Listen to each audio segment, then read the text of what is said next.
Hey, everybody, welcome back to the Philly Film Brothers podcast. I am Chris Domenico.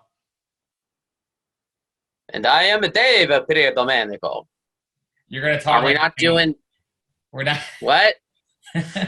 I guess if you want to talk like that the entire time, that might get kind of old, but Are uh, we not doing accents? no. I'm sorry. Yeah, we're not. No. Uh, I'm Dave. yeah, he's Dave. And today we're going to be talking about the newest Disney Pixar film, Luca. Um, so kind of controversially premiered on Disney Plus exclusively, like not behind a paywall at all, was not released into theaters, just kind of put up on Disney Plus. As a viewer, I was, happy about that because I got to see it, but there seemed like there Mhm. was some controversy behind that. Do you want to talk a little bit about that? I would have seen it in a theater. I went to see Cruella, and now don't get me wrong. I'm one of those people. I refuse to pay $30 to watch something on my TV. Now, like for Cruella, I was willing to go to a theater to see it for the theatrical experience. And like for Luca, I would have taken my 2-year-old daughter to it. She would have loved to see it on the big screen. So yeah, it was cool. It was just on Disney Plus, but I would have seen it in a theater. And I think that it's very. I can understand where some of the Pixar animators are coming from because they already had Soul get released straight to Disney Plus, while Mulan was behind a paywall.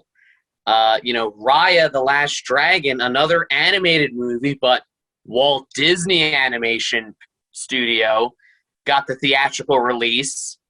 So why not Luca? Why was Luca not worthy of that? In less than a month, Black Widow's going to get that treatment. Cruella just got that treatment, so I get where they're coming from.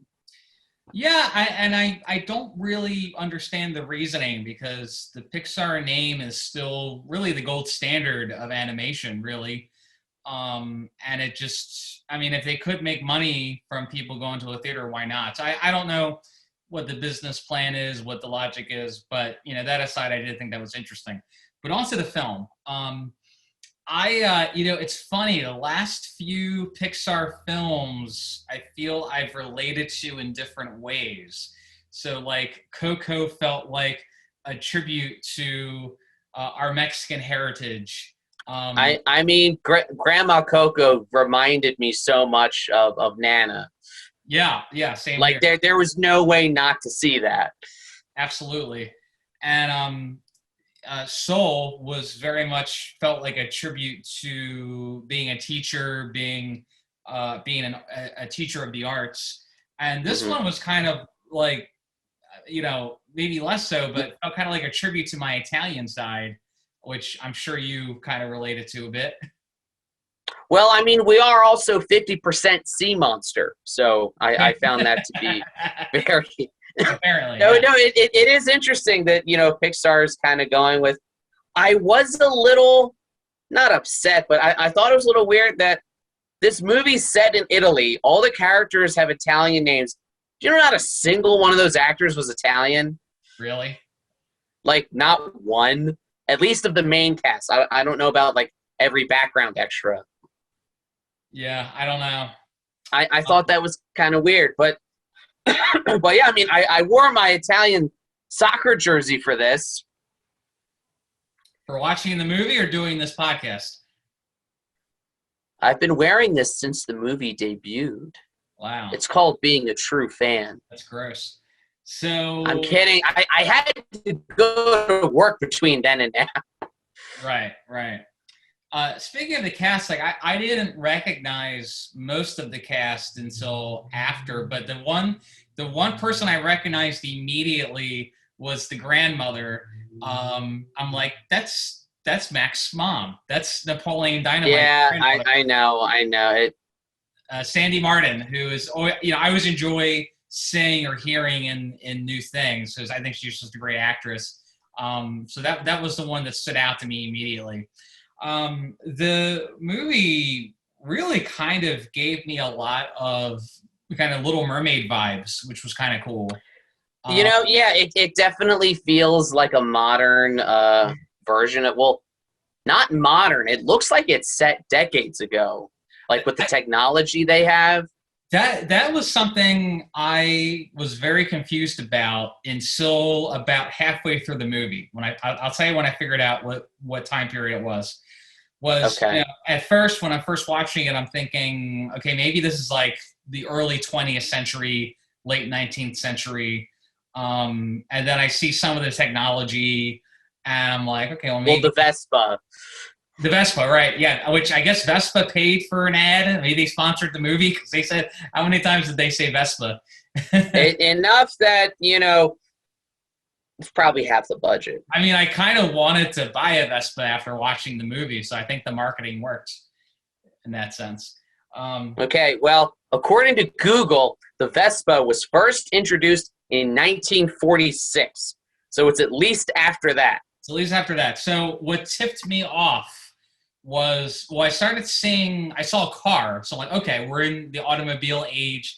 That looks like a 40s, 50s, 60s car. And then I saw they were running across the roof and somebody was watching a black and white TV. And I'm like, oh, okay, this is the 50s or 60s is where we're at. Hmm. So that's Which kind of would how put it right in I that. put in that range. I'm like, okay, that's probably what this time period is. But it was kind of fun trying to figure that out as to when this was set. But it did have a lot of Little Mermaid vibes. When they discover when Luca discovers like the clock at the bottom of the sea and like all these different human things, I was hearing in my head like, look at this stuff, isn't it neat? I was disappointed he didn't start, singing that, but it was interesting how, the Little Mermaid was, it's essentially her, trying to give up her life in the sea for love, and it's interesting how this was him trying to do that for friendship, like just for that, that connection that he didn't really get, and as weirdo nerdy loners in school, I'm sure that's something we both related to. Oh yeah, yeah. Well, what was great? It was a movie about the underdog and not really fitting in and finding friends. The director had described. I read a little bit into it, but the movie Alberto is based on his best friend as a kid. I think his name actually was Hmm. Alberto, and so it's kind of like a tribute to friendship when you're a kid. And I kind of think back to the kids we hung out with on our old street, on our old childhood home, Playing hockey in the street, hockey in the street, and riding bikes down that really steep hill that we had no business riding bikes down. we really did not. Yeah, yeah, And actually, it's amazing that we're still in one piece after doing that. yeah, yeah. But it kind of felt like it just felt like very innocent, and I really appreciated that about the film, is that it was just kids having fun. It wasn't a very complicated plot. It was like, all right, these kids are going to try to win this race, and adding in the where they're hiding who they are, adds the tension. I think it added good tension throughout many scenes. I love the cat. Another Hmm. the second Pixar movie in a row to make the cat a somewhat important character. So of course I love that. I liked I liked that they didn't really waste time on the whole betrayal plot line where he's like, a sea monster, and Luca kind of sells out his friend. That I was liked it. heartbreaking. It was, but the Yeah. movie didn't waste a lot of time being dramatic. Like, it moved on from that very quickly, and the characters kind of moved on from it quickly. And I think it felt more true. I didn't feel like it moved on too quickly. I feel like it developed. No, I'm saying that's a good thing that it didn't. Other movies would have lingered on that. It would have done, a melodramatic musical sad montage of them being lonely, and this didn't. Well, It was more simple, straightforward, to the point. yeah. Yeah. I love the aesthetic of the little Italian seaside village that, Oh, yeah. even though this was, mid 20th century, the architecture hasn't changed, for centuries. Yeah, that's why it was so hard to figure out when it was set, because I was totally lost on that until halfway through the movie. Plot wise, now I know this is probably a very weird comparison, and a lot of the Dork Daily viewers probably aren't familiar with this movie. It reminded me of this H.P. Lovecraft adaptation called Dagon from 2001 about this. Have you heard of it? I think the movie might have been loosely based off that. I thought maybe I read that somewhere. That it's like this seaside fishing village, I think in Spain, and there's this like sea god called Dagon that takes over the town, and the people of the town slowly start worshiping him, and they start migrating into the sea and becoming more sea creature like. And I thought this was kind of like the opposite of that. So it would be very interesting. Again, this is like, H.P. Lovecraft horror, kind of the furthest thing you can get from Pixar. But I thought it was really interesting that that's what it reminded me of so much, but like the opposite of that. Well, Walt Disney Pictures has kind of been known for adapting pretty disturbing work and turning it around and making it into a kids movie. So, well, if Disney wants to make a kid-friendly version of the Reanimator, I'd be all for it. That's the one I'd love to see. They did. That was Frankenweenie. Oh my God, it was. I'm telling you, they could do it with anybody. Tim Burton's first short film. That's right. Or the remake. Anyway, but that aside, yeah, I mean, all the characters were great in this. Like Giulio was a great foil to Luca and Alberto. I loved it. He had a very small role, but the uncle that lived in the very, very deep ocean, I thought he was funny. That was Sacha Baron Cohen. Yeah. Yeah. Doing the same Italian accent he did in Sweeney Todd. I looked it up later. I'm like, oh, that's great. And yet he had a post-credit scene too. I don't know if you saw that. Marvel has conditioned me to sit through everything, much to my dismay. No, but I thought he was a great character. I thought that it approached the sort of prejudice in kind of a realistic way, where it was more based out of fear. And I liked that even at the end, it's Luca makes his choice, and it's not like they say, well, yes, there will still be many people that don't accept him, and that's unfortunate. But Luca knows how to spot the good ones. Yeah. No, it was deeply profound in a lot of ways. And I think maybe my favorite supporting character was Julia's dad, because he's so gruff and cartoony when we first meet him, and he's very funny. Like just the whole, him trying not to, or the boys trying not to reveal their identities. And first of all, why would you go out on a boat if you're trying to hide from the water?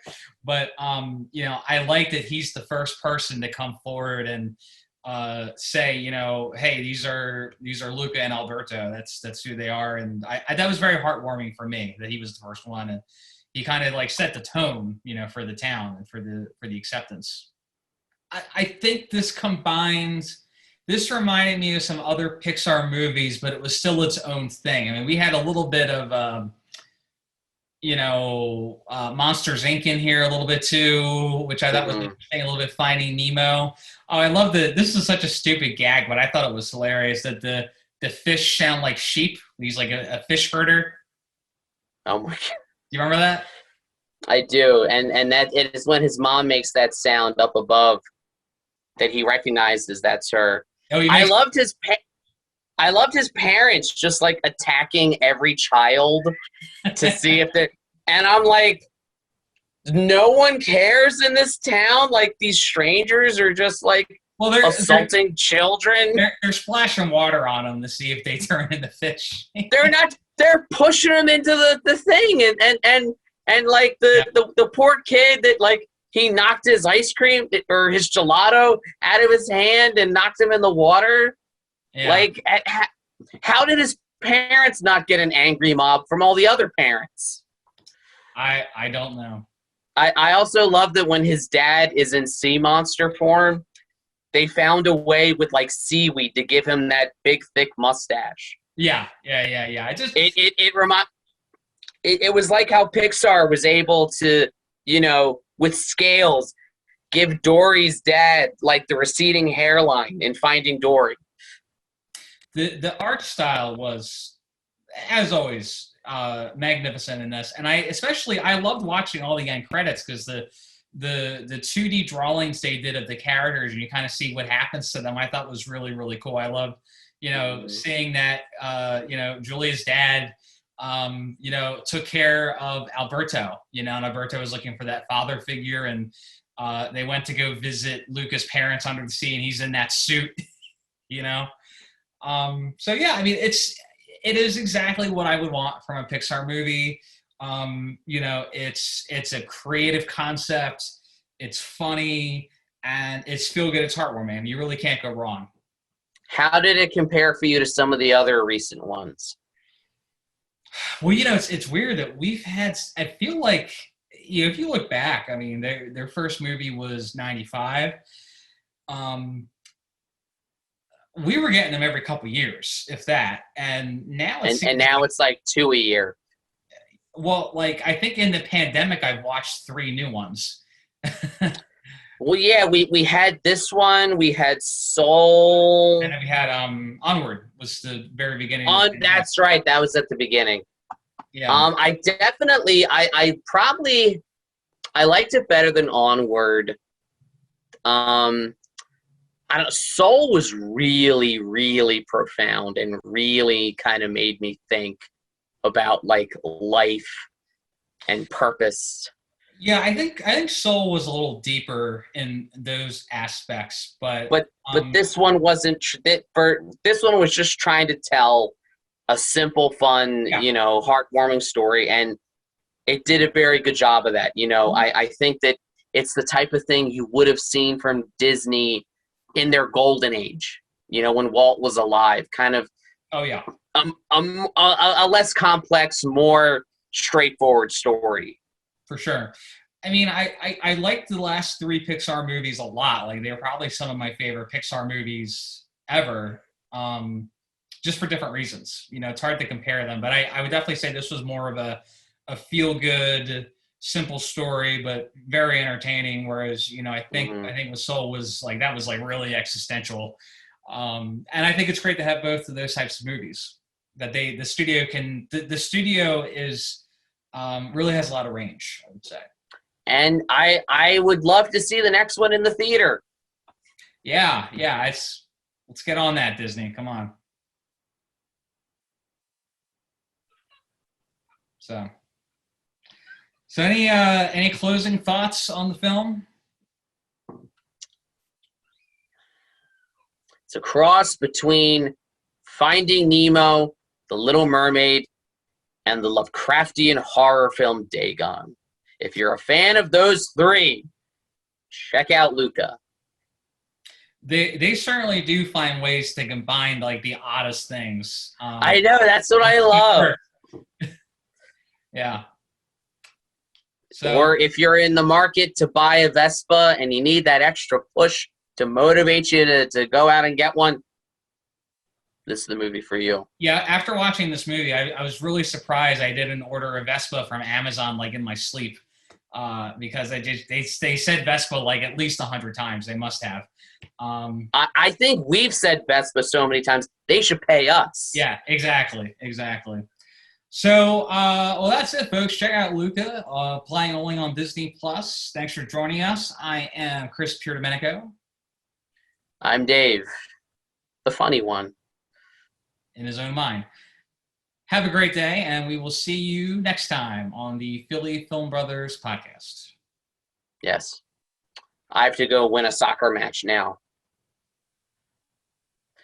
The trick is if somebody lightly taps you on the arm, you grab your knee in pain, and then the other guy gets a red card. Thanks for the tip, Dave. All right. See you.